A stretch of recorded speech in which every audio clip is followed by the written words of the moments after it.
يعني أهمية المعلم البداية هنا. شوف أنا وصلت والله كانت لعبت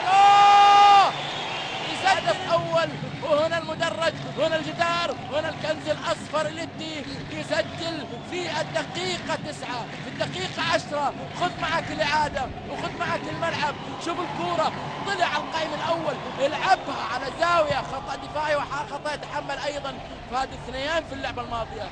شوف الكورة مرة أخرى من زاوية أخرى، الهدف الأول للفريق الاتحادي للعميد من أجمل البات ومن أدقها في المرمى، وبيسلم على ديمتري وبيحيي المدرج الاتحادي، وبالتالي يمرر ينقل الكوره. برافو عليك يا ولد، الكوره ملعوبه فيها جول، فيها جول، يعديه قولها قولها قولها قولها قولها قولها. الصغير الذكي، الصغير اللعيب اللي رمش كذا الرمش، طلع رمش اسمراني على التركي، يلعب الباصة. هنا لما يقول لك العقل، اعطيني عقل في الملعب، اعطيك كورة، اعطيني باص. هنا باص العيون وباص الرموش وباص العقول. انت لعيب يا ولد.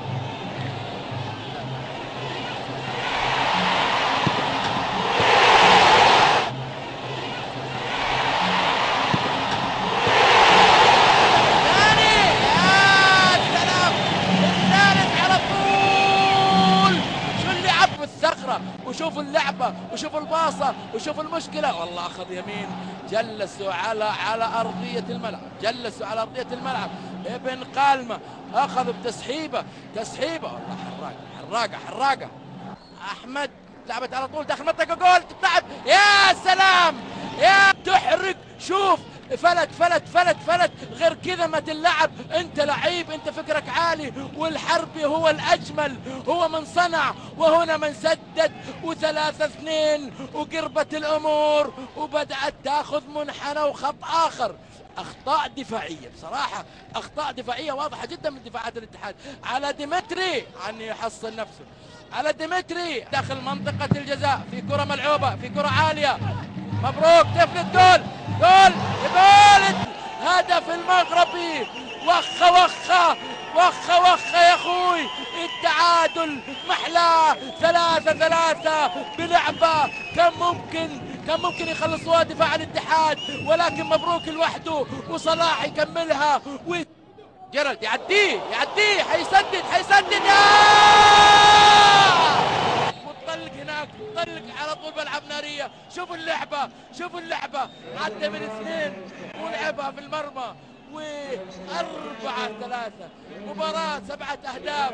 جيرالد البرازيلي راشد يعدي بخطورة، يمرر جول